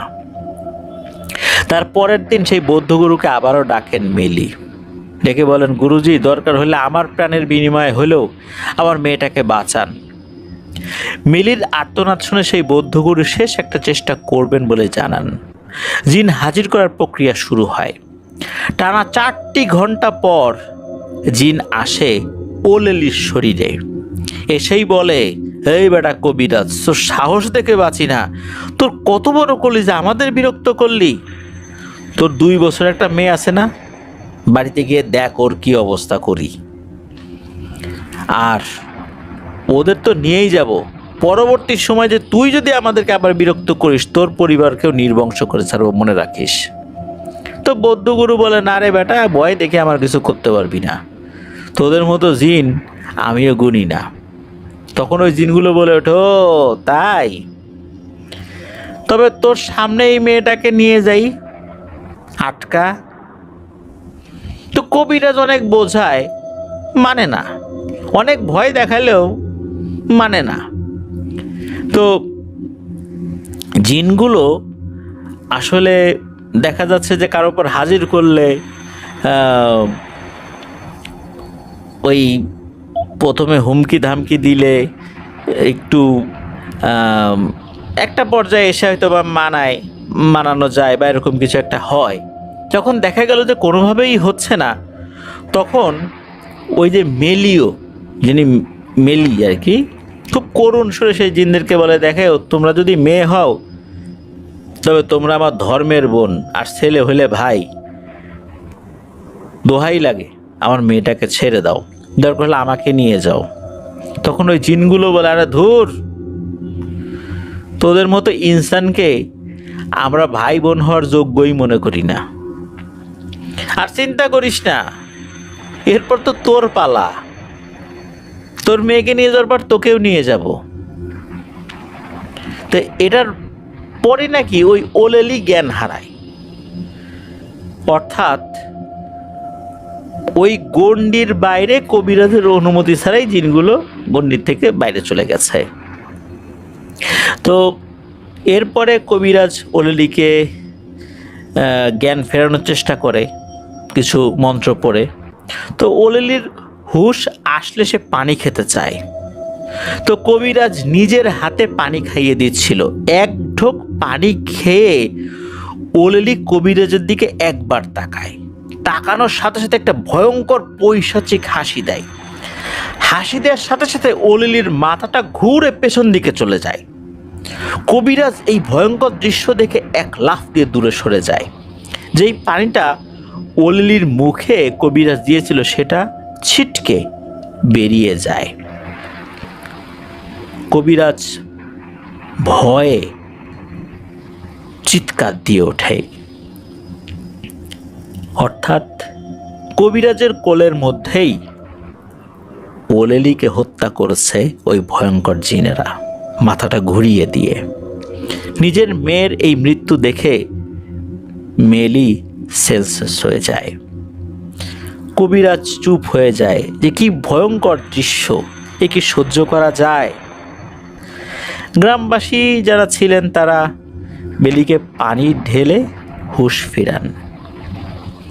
তারপর বৌদ্ধ গুরু লাশের যেই সেখানকার যা নিয়ম অনুযায়ী শেষকৃত্য সম্পন্ন করেন। তখন একটা খবর আসে, বৌদ্ধ গুরুর ছোট যে 2 বছরের বাচ্চা সে আর দুনিয়াতে নেই। এটা শুনে কবিরাজ রাগে ক্ষোভে ভয়ঙ্কর এক সিদ্ধান্ত নিলেন, সেটা হচ্ছে উল্টো জাদু। হ্যাঁ, মেলিকে বাঁচাতে নাকি এটাই শেষ পন্থা ছিল, সেটাই করা হয়। সেদিনই শোনা যায় গ্রামের প্রভাবশালী এক লোকের ভয়ঙ্কর মৃত্যু হয়েছে। আসলে এই যে পরিবার, মেলির পরিবার কেন এমনটা হলো? ইয়াংসু তো মারা গিয়েছে একটা বিশেষ প্রেক্ষাপটে, হুদ্দা ঘুমায়েলের কারণে। এই পরিবারের মৃত্যুর কারণ কি হুদ্দা ঘুমায়েল নাকি অন্য কিছু? আসলে ঘটনাটা এমন ছিল যে ইয়াংসু যখন মারা গিয়েছে, ইয়াংসুদের জমির চারপাশে ওই লোকের জমি ছিল, মানে চারপাশে ওই লোকের জমি, মাঝখানে ইয়াংসুর জমি। এখন ইয়াংসুর যেই জমিগুলা এটা নেয়ার জন্য ওই লোক অনেকদিন ধরে চেষ্টা করছিল, পারে নাই। ইয়াংসু মারা গেছে, তার উত্তরসূরি তো আছে এখনো জীবিত, এখন এরা তো দিবে না। এই জন্য ওই প্রভাবশালী ব্যক্তি এই পরিবারের সদস্যদেরকে মারার জন্য ব্ল্যাক ম্যাজিক করেছিল। তবে ওই লোকটার নাম কি ছিল এটা অবশ্য ব্রাকো ভাই উনি ভুলে গিয়েছিলেন। উনি ওনার দাদার মুখে শুনেছিলেন, তো ভুলে গেছেন আর কি, এই জন্য নামটা জানা যায় নাই। মূলত এভাবেই ওই লোকটা ব্ল্যাক ম্যাজিক করে ইয়াংসুর পুরো পরিবারকে শেষ করে দেওয়ার একটা পরিকল্পনা করেছিল। আর এই যে উল্টো জাদু করে ওই লোকটাকে মেরে ফেলেছিল, এটা কিন্তু ওই কবিরাজি করেছিল। তো যাই হোক, ওই প্রভাবশালী ব্যক্তিকেও মেরে ফেলা হয়, কারণ ওই প্রভাবশালী ব্যক্তি কালো জাদু করে মারির দিন চালান করে কিন্তু এই পরিবারটাকে শেষ করে দিয়েছে। তো ওই প্রভাবশালী ব্যক্তি মারা যাওয়ার পর থেকে মেলিকে ওই গ্রামে আর কেউ দেখতে পায়নি। মেলি যেন কোথায় হারিয়ে যায়। ঘটনা কি এখানেই শেষ? না, ঘটনার ফাইনাল চ্যাপ্টার কিন্তু এখন শুরু হচ্ছে। প্রায় 1 যুগ 12 বছর পার হয়ে যায়। এই ঘটনা সবাই ভুলেই গিয়েছিল। ইয়াংসুর তো কেউ নাই, ইয়াংসু মারা গেছে, তার পরিবারের সবাই মারা গেছে, তাদের ভিটাটা বিরান পড়ে আছে, তাদের কথা আর কেই মনে রাখবে? এর মধ্যে আরো অনেক মানুষ বিভিন্ন জায়গায় চলে গিয়েছে। হঠাৎ করে নাকি ফিলিপাইনের বিভিন্ন শহরে তান্ত্রিকদের ভয়ঙ্কর মৃত্যু হতে শুরু হয়। ভালো বা খারাপ নয়, গণহারে তান্ত্রিকদের লাশ বিভৎস অবস্থায় পাওয়া যেত। আর একটা বিষয় লক্ষ্য করে সবাই, যে এই তান্ত্রিকদের মধ্যে কিছু বৌদ্ধ ভিক্ষুও ছিল। আজব বিষয় হলো, যতগুলো তান্ত্রিকের মৃত্যু হয় সবার বাসার আশেপাশে অস্বাভাবিক কিছু ব্যাপার লক্ষ্য করা যেত। যেমন কিছু কাক মরে থাকতো বা অন্য কোনো প্রাণী মরে থাকতো, একটা দুইটা না, বেশ অনেকগুলাই। তো এই ঘটনা সবার মুখে ছড়িয়ে যায়। তখন তান্ত্রিকদের মধ্যেও ভয় ঢুকে যায়, কি হচ্ছে এসব, কিভাবে হচ্ছে, কে করছে এগুলা, দেখি জিনে করছে না কি করছে। এক অজানা আতঙ্ক ছড়িয়ে পড়ে চারদিকে, শুধু তান্ত্রিকরাই মরে, আর কেউ মরে না। কিন্তু এভাবে বেশ কিছুদিন চলার পর কালো জাদুকর তান্ত্রিক একরকম উধাওই হয়ে যায় বলতে হবে। এরা এমন ভয় পেয়েছে যে এদের অনুগত কোনো জিনেরা বসে বলতে পারে না এই ঘটনা কে ঘটাচ্ছে। এই জন্য যে সমস্ত তান্ত্রিকটা ছিল, ছোট বড় মাঝারি বড় যাই বলি না কেন, সব গা ঢাকা দিয়েছে। হ্যাঁ, যারা গা ঢাকা দিয়েছে, এই যে ব্রাকো যে এই ঘটনাটা বলেছে ফিরোজ মাহমুদ ভাইকে, তো এই ব্রাকোর আপন দাদা এবং তার দাদার বাবাও ছিল, মানে দাদার কাছ থেকে তো উনি ঘটনা পেয়েছেন, শুনেছেন আর কি। তো তার আপন দাদা এবং তার বাবাও ছিল, কারণ তারাও টুকিটাকি কবিরাজি করত, তারাও ছোটোখাটো তান্ত্রিক ছিল। এমন একটা ভয়ঙ্কর সময় তারা পার করছিল। এরই মধ্যে একজন মহিলার দেখা মেলে, যার বয়স 50-এর কাছাকাছি, সাদা কালো চুল, কিন্তু মুখের উপর লম্বা কালো কাপড়ের একটা ঘোমটা। ওই এলাকায় কোনো বাড়িতে কোনো জিন ঘটিত সমস্যা হলে নাকি সে নিজে থেকে ওই বাড়িতে উপস্থিত হয়ে যেত। এমত অবস্থায় এই ব্রাকো, যিনি তার মানে দাদার কথা বলছি আর কি, ঘটনাটা তো তার দাদা বলছে যে ওই দাদাদের বাসার পাশে 7 বছর বয়সী মেয়ের সাথে অস্বাভাবিক কিছু ঘটনা ঘটা শুরু হয়। সে এক ভয়ঙ্কর ঘুল জিন দ্বারা প্রভাবিত হয়ে যায়। কিন্তু এই বিষয়ে কাজ করার জন্য কোনো মানুষ পাচ্ছিল না ওই পরিবার, কারণ হচ্ছে সব তান্ত্রিক কবিরাজ তো গা ঢাকা দিয়েছে, কোনো কাজ করতে ভয় পায়, কোথায় কোথায় চলে গিয়েছে এই এলাকা ছেড়ে। আর ওদের পরিবারটা তো প্রভাবশালী, এই জন্য এই যে ব্রাকর দাদা, উনি তো ঘটনা বলছেন, এই ব্রাকর দাদার বাবাকে একরকম জোর করেই খুঁজে বের করে, যে কোথায় আছে, এইভাবে জোর করে খুঁজে বের করে তাকে নিয়ে যায়, মানে ব্রাকর দাদার বাবাকে। তো ব্রাকর দাদার বাবা উনি বলেন যে সেখানে নিয়ে যাওয়ার পর ওনার তো অনিচ্ছাতেই উনি মেয়েটার চিকিৎসা শুরু করছেন, এমনিতেই ভয়ে আছেন, কারণ উনি তো ওরকম বড় কোনো কবিরাজ না, বড় কবিরাজটাই মারা যাচ্ছে, আর তো উনি তো ছোটোখাটো একটা কবিরাজ। উনি জিনকে হাজির করার অনেক চেষ্টা করেন, কিন্তু কোনো লাভ হয় না। দুপুর থেকে নিয়ে রাতের অনেকটা সময় পার হতে হতে রাত 12টা পার হয়ে গেছে, তখন গিয়ে উনি কিছুটা সফল হয়েছেন। জিনটা হাজির হয়ে বৃষ্টি গালিগালাজ দিতে শুরু করে, ভয়ঙ্কর হুমকি দেয়। তখন এই ব্রাকর দাদার বাবা উনি বুঝতে পারেন যে এরা খুব শক্তিশালী জিন। জিজ্ঞেস করেন যে তুমি এই মেয়েটাকে কেন কষ্ট দিচ্ছ? উত্তর তো দেয়ই না, উল্টো হুমকি ধামকি দিয়ে বলে যা তুই পারিস করতো। উনি ওনার জীবনের সমস্ত তন্ত্রমন্ত্র দিয়ে চিকিৎসা করার চেষ্টা করেও কোনো লাভই হয় না। এরপরে ওই জিন একটা তাচ্ছিল্যের হাসি দিয়ে বলে ওঠে, শোন, তুই কিছুই করতে পারবি না। শোন, আমি বলি যে ওকে কেন ধরছি, আমি একা ধরি নাই, আরও আছে লোক এখানে, আমরা পুরো পরিবার ওখানে একটা খেজুর গাছ আছে, খেজুর গাছের নিচে বসেছিলাম। এই মেয়ের এত বড় সাহস, সে আমাদের সামনে দিয়ে যাচ্ছে, আমাদের শরীরের যে কাপড় ছিল কাপড়টা ছড়ানো ছিল, কাপড়ের উপর পা দিয়ে হেঁটে চলে গেছে। একে আমরা আমাদের প্রভুর জন্য উৎসর্গ করব। শোন, আমরা 7 ভাই আর আমাদের মা বাবা, একে পৃথিবীর কেউ বাঁচাতে পারবে না। তখন এই ব্রাকর দাদার বাবা অনেক কথা বলছেন যে কি চাও বলো, ছেড়ে চলে যাও। ওর সাথে একটা কথাই বলে যে ওকে আমাদের প্রভুর জন্য উৎসর্গ করব, কোনো কিছু দিয়ে লাভ নাই। কুরবানির উদ্দেশ্যে যদি কোনো জিনিস একবার মানুষ কেনে, তাহলে তো ওটাকে অন্য কাজে দেয়া যায় না, ওকে আমরা আমাদের প্রভুর উদ্দেশ্যে কুরবানি দেব। তুই যদি তোর ভালো চাস তা এখান থেকে ভাগ। এই কথা বলেই নাকি ওই ব্রাকর দাদার বাবা যে গন্ডি দিয়েছিলেন একটা গোল করে, ওই গন্ডির থেকে অনায়াসেই বের হয়ে চলে গেছে।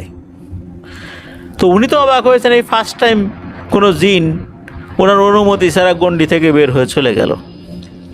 এরা নাকি ছিল সাধক প্রকৃতির জিন এবং খুবই কালো জাদুতে পারদর্শী ছিল। হঠাৎ করে মনে হচ্ছে বাইরে ঝড় শুরু হয়ে গেছে। কেউ একজন দরজা নক না করেই ধরাম করে দরজা খুলে ওই ঘরের ভিতরে ঢুকে পড়ছে।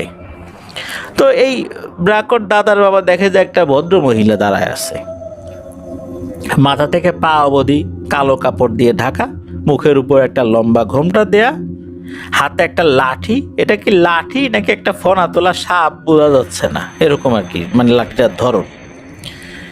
এসে সরাসরি গম্ভীর কণ্ঠে বলে, এই মেয়েটা কোথায়? তো ব্রাকর দাদার বাবা দেখলেন যে এই মহিলার কণ্ঠটা খুবই ভয়ঙ্কর, যে কোনো মানুষ এই কণ্ঠ শুনলে ভয় পাবে। সে যখন মেয়েটি কোথায় জিজ্ঞেস করলো, মেয়েটির বাবা কিছুটা রাগান্বিত সুরে বলে, এই কে হে আপনি? অনুমতি ছাড়া হুট করে এইভাবে ঘরের ভিতর ঢুকে বললেন? ভদ্রলোক এইভাবে কারো ঘরের ভিতর আসে? যখনই এটা বলছে ওই মহিলা ঠাস করে এক চর মেরে দিয়েছেন ওই মেয়েটির বাবার গালে। এক চরে 4-5 হাত দূরে ছিটকে গিয়ে পড়ছে। মনে হলো যে ওই মেয়েটির বাবাকে কেউ তুলে আছাড় মেরে দিল, মানে তুলে ছুঁড়ে ফেলে দিল, এমন একটা অবস্থা আর কি। এটা দেখে ওই মেয়েটির বাবার সাথে থাকা লোকগুলো, আরো কয়েকজন লোক ছিল, তো তারা কিছু বলতে গেলে ওই মহিলাটা একটা হুঙ্কার দিয়ে বলে ওঠে, কেউ যদি কারো মুখ থেকে একটা শব্দ করো বা এই জায়গা থেকে এক চুল নড়ার চেষ্টা করো, তাহলে এখানে সবার লাশ পড়ে থাকবে। আর ঠিক তখনই এই ব্রাকর দাদার বাবা অনুভব করেন যে আরে উনি আর নড়াচড়া করতে পারছেন না, মনে হচ্ছে ওনার শরীরের পুরো নিয়ন্ত্রণ অন্য কারোর উপর চলে গেছে।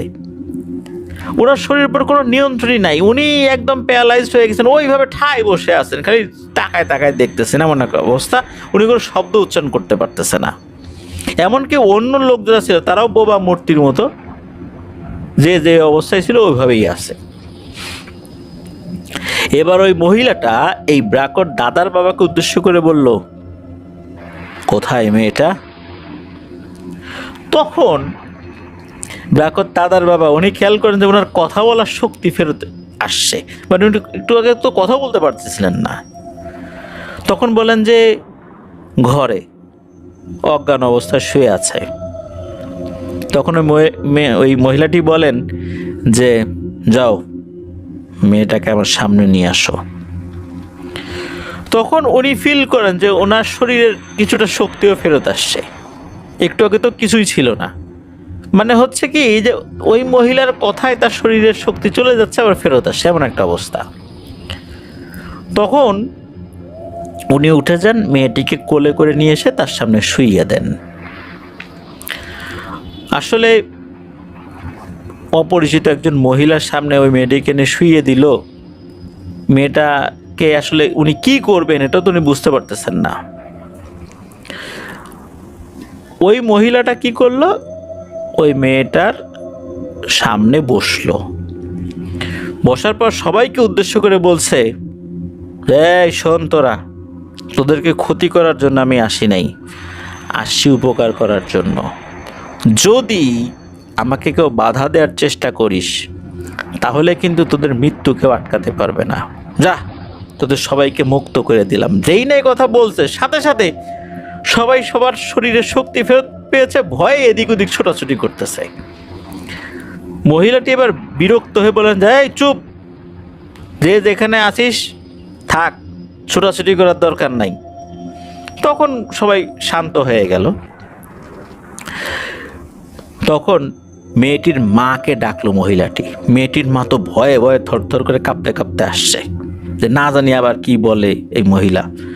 তখন ওই মহিলাটিকে খুব ভালোভাবেই বলল যে মা এক গ্লাস পানি দে। তো মা বলে সম্বোধন করছেন, তো উনি পানি এনে দিছেন। পানির গ্লাস নিয়ে কিছুটা সময় ওই গ্লাসের মধ্যে একটা আঙ্গুল, মানে তর্জনী আঙ্গুল যেটা আমরা শাহাদত আঙ্গুলি বলি, এটা দিয়ে এরকম একটু ঘোরালো, অল্প সময় ঘোরালো। আর কি কিছু একটা পড়লো নাকি পড়ে নাই, এইটা অবশ্য ব্রাকর দাদার বাবা বুঝতে পারে নাই।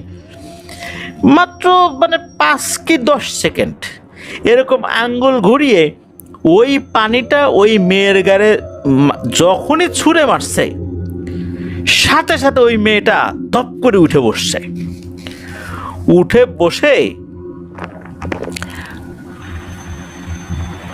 কিছু একটা বলতেছে। তখনই কিন্তু ব্রাকর দাদার বাবা বুঝতে পারছেন যে এই মেয়ের শরীরে ওই জিনগুলো হাজির হয়েছে।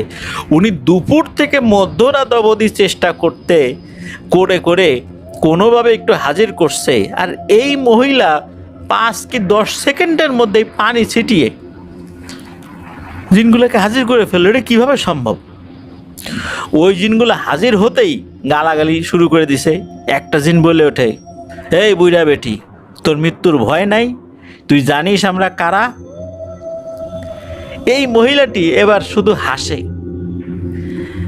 আর হাসতে হাসতে করলো কি, মেয়েটির মাথা থেকে একটা একটা করে মাত্র 2টা চুল ছিঁড়ল।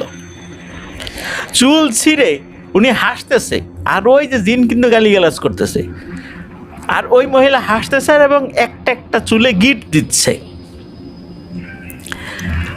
হঠাৎ করে হয় কি, ওই মেয়েটার শরীরে অন্য আর একটা কণ্ঠ, একটা নারী কণ্ঠ, একটু পুরুষালী কণ্ঠ ছিল, একটা নারী কণ্ঠ ভেসে আসে, বলতেছে, মাগো মাফ করে দেন মা, ভুল হয়ে গেছে, মাফ করে দেন।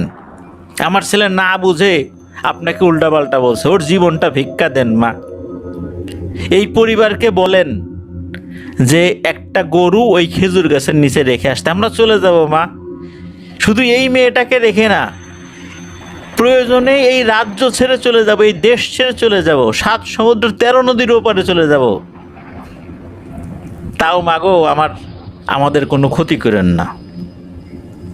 আপনি তো জানেন, কোনো জিন যদি কোনো মানুষের উপর প্রভাব বিস্তার করে, বা কোনো মানুষ যদি কোনো জিনেদের কোনো কারণে অসম্মান করে, বা তারা যদি মনে করে যে অসম্মানিত হয়েছে, কোনো কিছু না নিয়ে চলে গেলে ওই জিনের ভয়ঙ্কর রোগ হয়।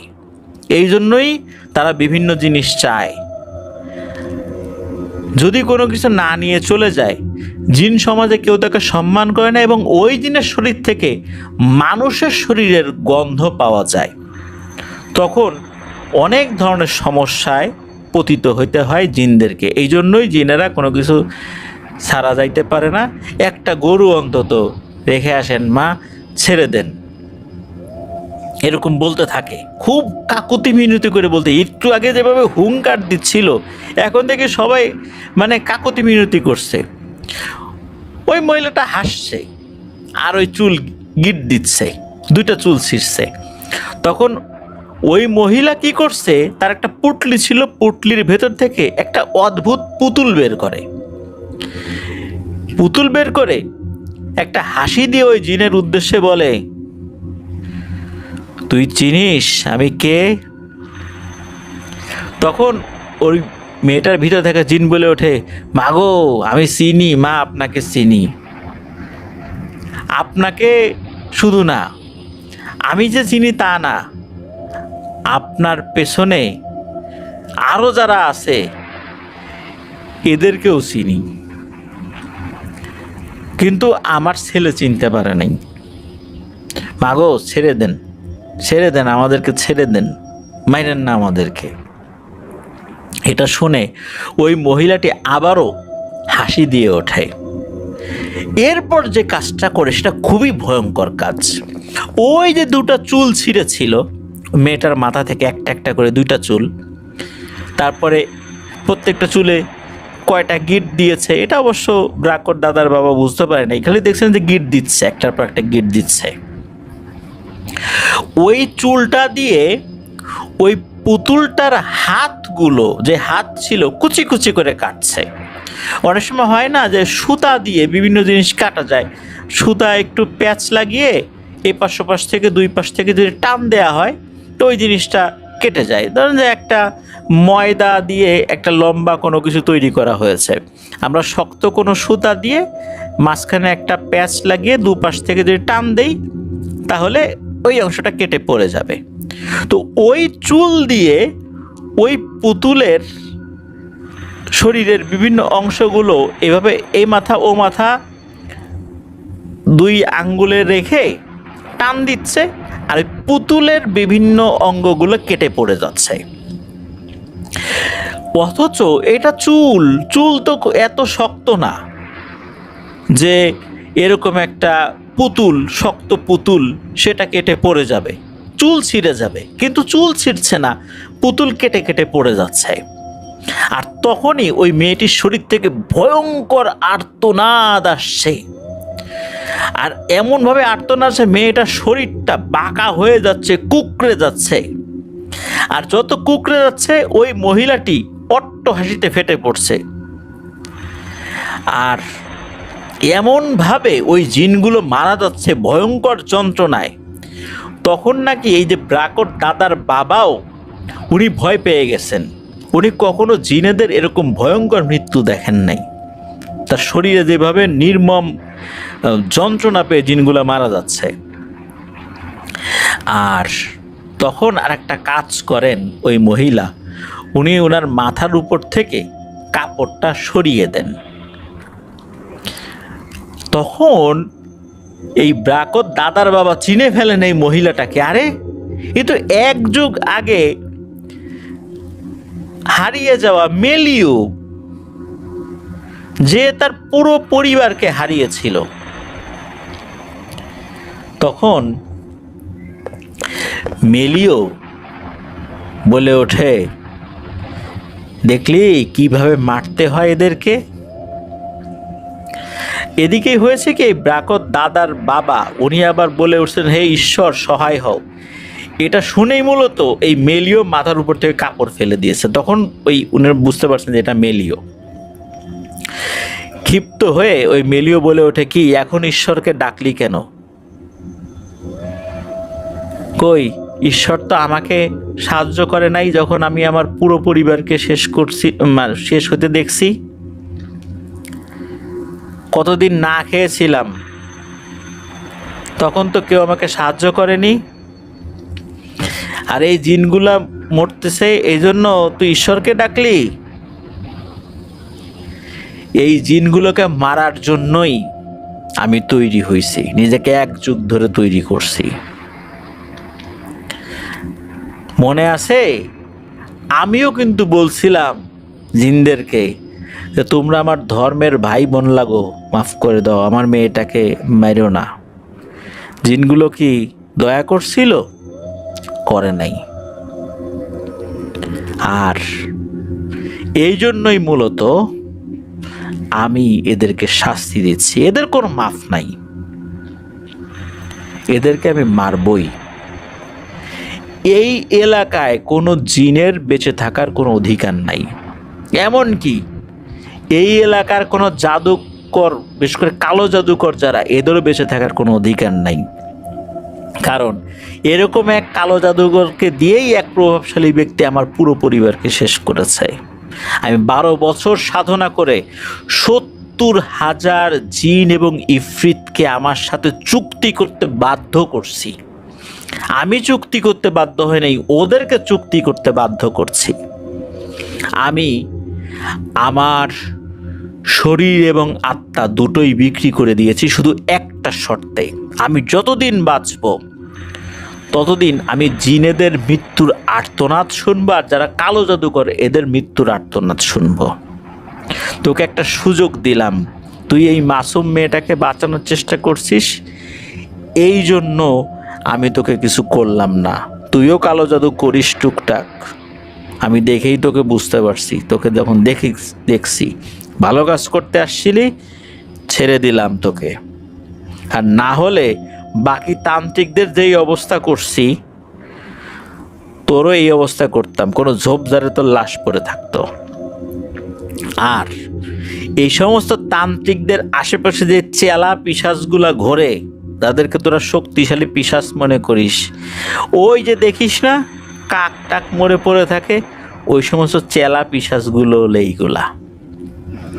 ওই তান্ত্রিকদের সাথে ওর শিষ্য ওই চেলাগুলাকে আমি মেরে ফেলি। আর এই যে যেই জিনগুলো আসছে না, 9টা জিন আসছিল, এর সাথেও যে চেলাগুলা ছিল এদেরকেও মেরে ফেলছি। বাইরে গিয়ে দেখি সেগুলোর লাশ পড়ে আছে। এইটা মেলি বলে। মেলির হাসি দেখে মনে হচ্ছিল খুবই তৃপ্তির সাথে ওদেরকে মারছে।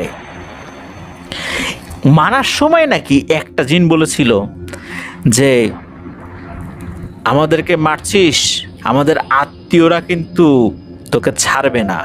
এটা শোনার সাথে সাথে নাকি মিলি ভয়ঙ্কর হাসিতে ফেটে পড়ে।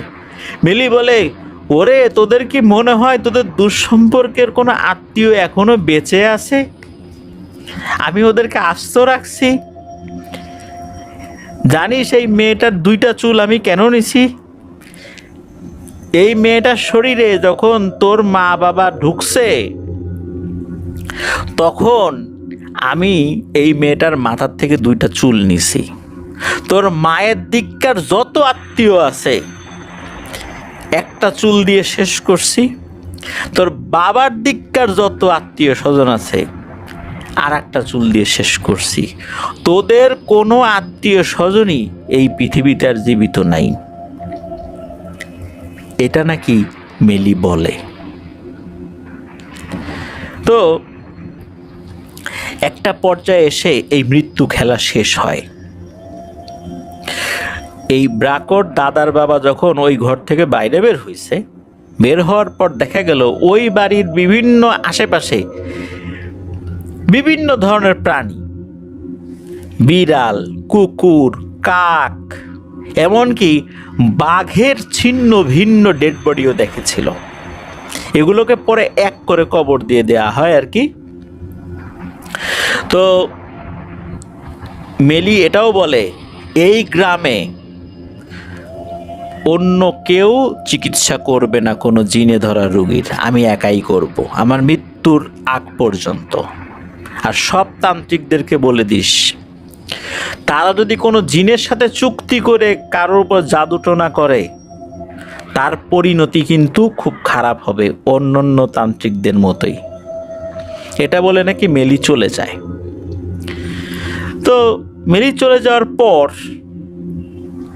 আর একটা জিনিস দেখা যায় যে দরজার ঠিক বাইরে 9টা কাক ছিন্ন ভিন্ন হয়ে পড়ে আছে।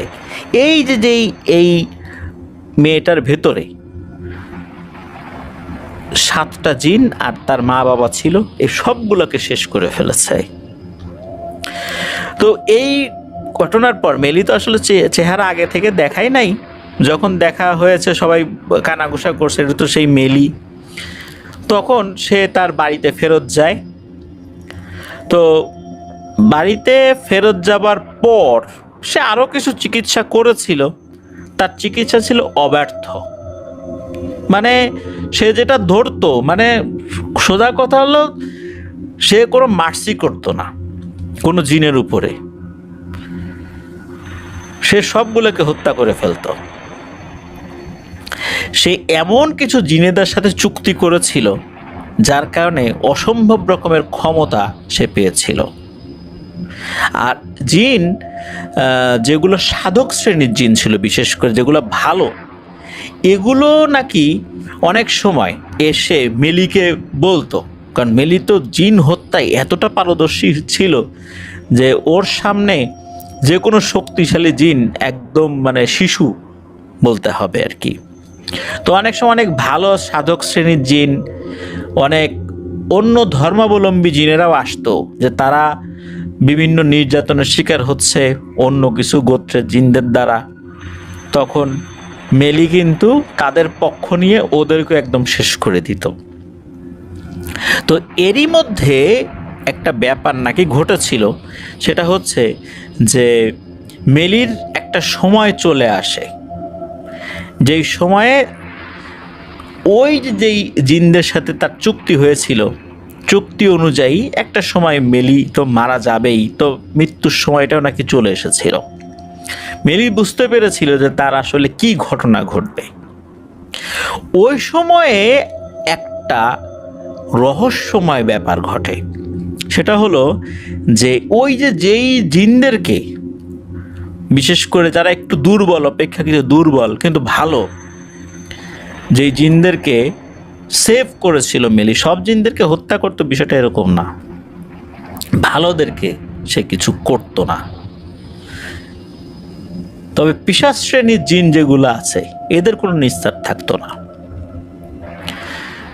তো এরকমই একটা দল এসে যখন মেলিকে দেখে যে মেলির অবস্থা ভালো না, বা মেলি বেশ দুর্বল হয়ে পড়ছে, ফিজিক্যালি দুর্বল হয়ে পড়ছে, তখন তারা একটা পরামর্শ দিয়েছিল মেলিকে যে মেলি, আপনি তো এরকম অনেক উপকার আমাদের করছেন, এই অল্প সময়ের মধ্যেই আপনাকে একটা পরামর্শ দেই।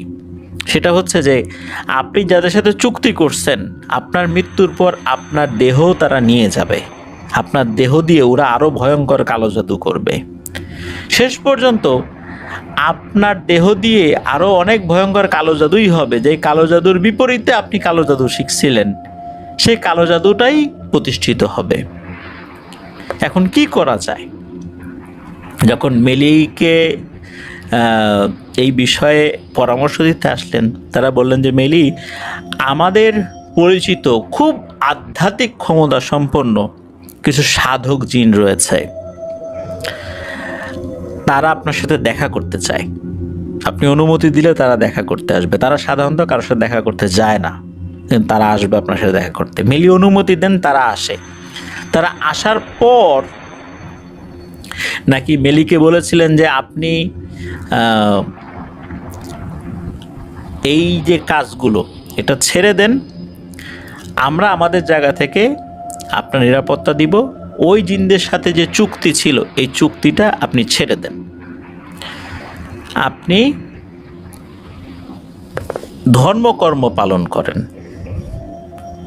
কারণ আপনার তো আসলে আত্মা দেহ সব বিক্রি করে দিয়েছেন শয়তানের উদ্দেশ্যে, এর বিনিময়ে আপনি এরকম একটা ক্ষমতা পেয়েছেন। এরকম মিলিয়ন ট্রিলিয়ন, মানে এরকম তো অনেক আছে, মিলিয়ন বিলিয়ন ট্রিলিয়ন এরকম দুষ্টু পিশাচ শ্রেণীর জিনিস, আপনি কয়টাকে মারবেন? শেষ তো করতে পারবেন না। আপনি একটা সময় শেষ হয়ে যাবেন। আপনি কয়টা জিনকেই বা হত্যা করেছেন? সুতরাং আপনি ধর্মের পথে ফেরত আসুন।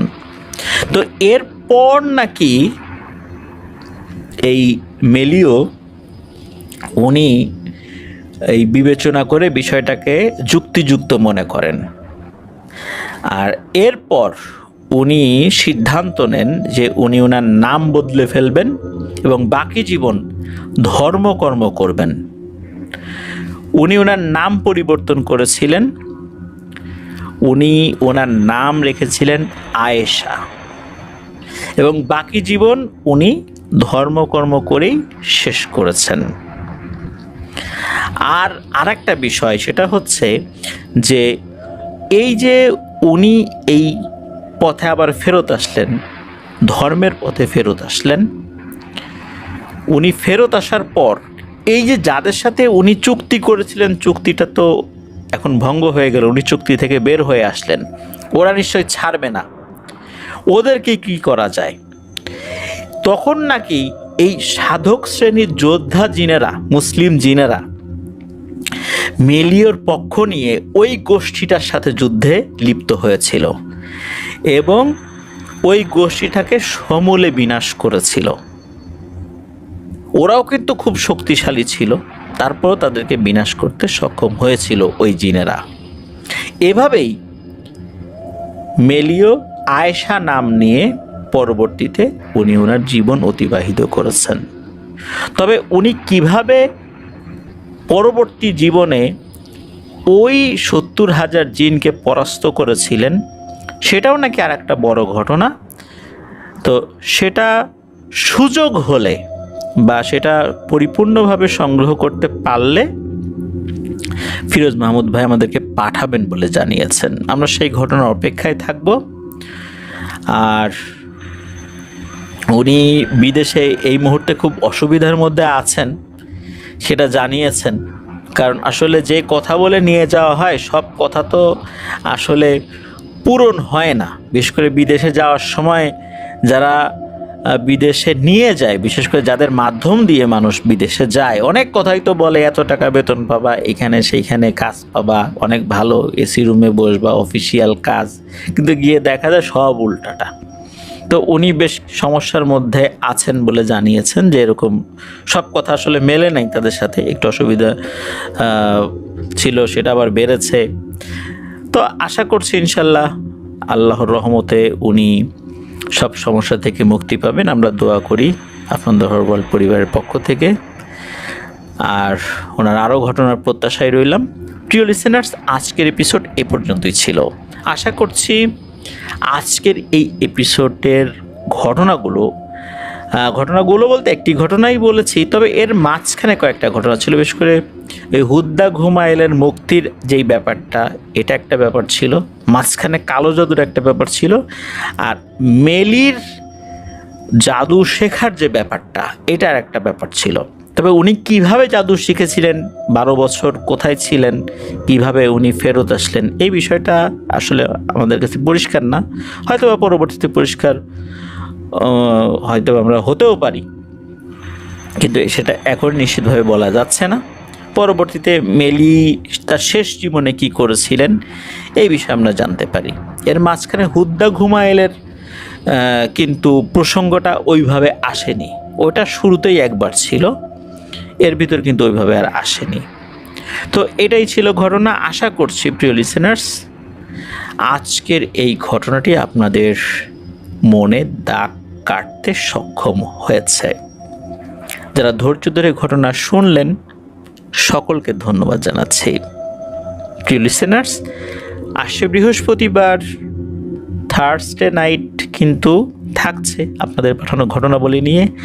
আর আমরা চেষ্টা করছি ইনশাল্লাহ এই শুক্রবার রাজশাহী স্পেশাল এপিসোডটা আপনাদের সামনে নিয়ে আসতে। আমাদের জন্য দোয়া করবেন, ইনশাল্লাহ আমরা যেন সেটাতে সক্ষম হই। যারা ঘটনা পাঠাতে চান তারা কিন্তু লিখে অথবা রেকর্ড করে যে কোনোভাবেই ঘটনা পাঠাতে পারবেন afnandaharwalbd@gmail.com এই ইমেল অ্যাড্রেসে।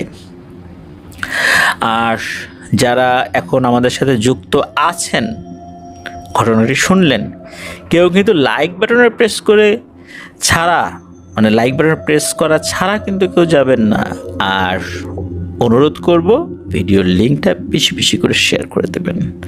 আমার জন্য দোয়া করবেন, আমার পরিবারের জন্য দোয়া করবেন, আপনাদের জন্য দোয়া রইল, আপনাদের পরিবারের প্রত্যেকের জন্য দোয়া রইল। মহান আল্লাহ সুবহানাহু ওয়া তাআলা আমাদেরকে ভালো রাখুন, সুস্থ রাখুন, নিরাপদে রাখুন, আফনান ওয়ার্ল্ডের সাথে রাখুন। আসসালামু আলাইকুম। প্রিয় লিসেনার্স, আসসালামু আলাইকুম। Feel the real fear with us.